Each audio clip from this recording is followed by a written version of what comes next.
तो कैसे आप लोग, उम्मीद करता हूँ आप लोग अच्छे से होंगे और बहुत ही मज़े में होंगे। तो भाई साहब, जैसे कि आप सबको पता है, जब भी हम किसी को ज़्यादा प्रेज़ करते हैं कि ये करेगा, ये वो करेगा, तो भाई साहब उसके साथ कुछ ऐसा बुरा होता है जो हमने भी एक्सपेक्ट नहीं किया होता है, जो उसने भी एक्सपेक्ट नहीं किया होता है। तो ऐसा ही कुछ हुआ जायसवाल के साथ, यशस्वी जायसवाल के साथ। हमने कल आपको वीडियो में बताया कि भाई साहब 200 तो लोडिंग है, 200 वो बंदा करेगा, इसमें कोई शक ही नहीं। वो वेस्ट इंडीज़ को तोड़ेगा फोड़ेगा, 200 वो करेगा। लेकिन भाई साहब जब सुबह उसने कुछ गेंदें खेली, उसने 2-3 रन बनाए, देन रन आउट हो गया बंदा, एंड दैट इज़ रियली अनलक। अनलक ये रहा भाई साहब वो, जिस तरह से वो रन आउट हुआ। शुभमन गिल बॉल की तरफ देखता रहा, यशस्वी जायसवाल पिच के आधे हिस्सा क्रॉस कर चुका था, एंड देन सडनली वहाँ पर वो रन आउट हो गए। फिर वो क्रीज तक नहीं पहुँच पाया वापस, and then he is out. तो भाई साहब ये बहुत अनफॉर्चुनेटली ऐसा कुछ हुआ सीन आज। हमने आज यशस्वी जायसवाल की डबल सेंचुरी नहीं देखी, लेकिन अगर वो कुछ 10-15 मिनट रहता वहाँ पर, वो रन आउट नहीं होता, तो वह शायद वो 300 भी करता। लेकिन चलो, जो होता है अच्छे के लिए होता है। तो उसने एक पॉडकास्ट में कहा भी था, जो मेरा है भाई साहब, जो मेरे किस्मत में लिखा होगा वो मुझसे कोई ले नहीं सकता। तो उसकी किस्मत में इतना ही लिखा, तो आज उसने इतना ही करा। तो well played Yashasvi, and great job Yashasvi. He is the one of the best, and he is the one of the best player, left hander player right now. समझ रहे हो? Ben Duckett, Yashasvi Jaiswal, these are the guys who is going crack the world, cricket world, because they are playing really really absolute fire। तो भाई साहब ये बहुत अच्छे left handers है इंग्लैंड का, बेन डेगेट एंड यशस्वी जायसवाल। तो that is he is great talent, समझ रहे हो आप। तो भाई साहब फिर शुभमन गिल ने भी शतक बनाया भाई साहब नहीं है, लेकिन भाई साहब गिल ने आज दिल जीत लिया। आज उसने और एक शतक मारा, एंड आज उसने 129 रनर्स बनाए, एंड यशस्वी जायसवाल ने 175 और शुभमन गिल ने 129। मतलब brilliant. He is also leading from the front, captain है भाई साहब। लीडिंग फ्रॉम द फ्रंट का रोल वो बखूबी निभा रहा है और पूरी टीम को मोटिवेट कर रहा है भाई साहब। This is the way you can play. ऐसे आपको खेलना पड़ेगा भाई साहब, तभी आप टेस्ट क्रिकेट में बड़ा नाम करोगे। बिकॉज वनडे हो, T20 हो, दिस इज़ मतलब इतना कुछ मज़ा है नहीं इसमें। जो टेस्ट में आप हासिल करते हो ना, उसको कहते हैं ना, छपाने में मज़ा आता है। तो भाई साहब जो टेस्ट में जीता भाई साहब, उसने ODI T20 RSO जीता। वहाँ पर T20 की बात नहीं होती है, जब रिकॉर्ड्स आप देखते हो ये, वहाँ पर टेस्ट की बात होती है, because test is the best. तो भाई साहब शुभमन गिल इज़ 5 शतक उस बंदे ने इस साल मारे हैं 2025 में। अभी बहुत आपकी सीरीज़ आने वाली है, तो भाई साहब मे भी वो 6 भी करे। बहुत सारे प्लेयर्स ने 5-5 किए हैं। विराट कोहली ने 2 बार करे हैं, 2017 में, एंड आई थिंक 2021-22 में उसने कुछ ऐसा दोबारा किया था। तो भाई साहब आज शुभमन गिल ने भी 5 शतक की है टेस्ट में। तो he is brilliant, he is master class. And then जो बची कसर रह गई थी, वो नीतीश कुमार रेड्डी एंड ध्रुव जुरेल ने निकाले भाई साहब। 43 रन एक बंदे ने बनाए, एक बंदे ने 44 रन बनाए, एंड इंडिया का स्कोर हो गया था 518। मतलब एक पहाड़ जैसा स्कोर खड़ा कर दिया इंडिया ने वेस्ट इंडीज़ के सामने। एंड वेस्ट इंडीज़ अब बेचारे सोचते हैं कि भाई साहब हम चले तो चले कैसे, चढ़े तो चढ़े कैसे, कहाँ से शुरू करें, because they are losing half of the team.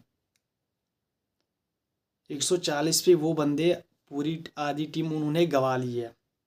Out किसने करे हैं भाई साहब? रविंद्रा जडेजा भाई साहब। रविंद्रा जडेजा ने स्पिन ऐसी घुमाई है, स्पिन वेब ऐसी घुमाई है कि भाई साहब वेस्ट इंडीज़ वाले सोच रहे हैं कि ये कहाँ से आया, ये तो अभी तक फ्लैट ट्रैक था, अब ये कैसे स्पिन ट्रैक बनने लगा। मतलब ऐसा कोई सोच रहे होगे भाई साहब वेस्ट इंडीज़ वाले। और कुलदीप ने भी एक लिया। मतलब जो जो विकेटें गिरी इस टेस्ट मैच में भाई साहब, पहले 4 गिरी इंडिया की, Roston Chase and Warrican. Roston Chase ने 1 लिया, वेरिकॉन ने 3। आज 4 गिरी, रविंद्र जडेजा ने 3 एंड कुलदीप यादव ने 1। तो दैट मीन्स यार स्पिन हमारी काम कर रही है, एंड वी विल विन। हम एक इनिंग से जीतने वाले हैं भाई साहब, और कुछ रन से जीतने वाले हैं, ऐसा मुझे लग रहा है। समझ रहे आप। तो easy win for India on the third day और सेकंड डे ही, थर्ड डे आप समझो, थर्ड डे में आप जीतोगे। Easy win for India loading, and हमने कुछ पॉइंट्स भी सिक्योर कर लिए है भाई साहब वर्ल्ड टेस्ट चैम्पियनशिप के फाइनल टेबल पर, क्योंकि हम हर साल पहुंचते हैं भाई साहब फाइनल में, लेकिन हम फिर क्लिक नहीं कर पाते हैं वहाँ पर। तो मे बी हम इस साल क्लिक कर पाए और इंडिया को पहला वर्ल्ड टेस्ट चैम्पियनशिप फाइनल दिलाए, तो वो बहुत बड़ी खुशी होगी हमारे लिए एंड इंडिया के लिए। तो भाई साहब दूसरी तरफ कल साउथ अफ्रीका एंड पाकिस्तान के दरमियान फर्स्ट टेस्ट खेला जाएगा, पहला टेस्ट मैच इन दोनों कंट्रीज़ का, जो पहला टेस्ट मैच इस वर्ल्ड टेस्ट इस साइकिल का खेलेंगी, जो 2027 तक, आई थिंक, हाँ 2027 तक जो ये साइकिल है भाई साहब। कल साउथ अफ्रीका पाकिस्तान अपना पहला टेस्ट मैच खेलेगी, जो ये साइकिल अब नई शुरू हो गई है 2027 तक। तो भाई साहब इसका ये पहला टेस्ट मैच खेलेगी कल पाकिस्तान एंड साउथ अफ्रीका। तो भाई साहब पाकिस्तान इज़ वेरी कॉन्फिडेंट, लेकिन उनके मसले है भाई साहब, जो मैंने आपको बोले हैं ना, बाबर फॉर्म में है, कोई सलमान लिया का उसका तो पूरा कॉन्फिडेंस से शटर हुआ है, क्योंकि जो उसकी परफॉर्मेंस रही एशिया कप में, एंड देन सडनली उसके बारे में खबरें चली कि इसको कैप्टन नहीं रखा जाएगा, फिर चली के रखा जाएगा। मतलब बहुत गड़बड़ है भाई साहब पाकिस्तान की क्रिकेट बोर्ड में। तो भाई साहब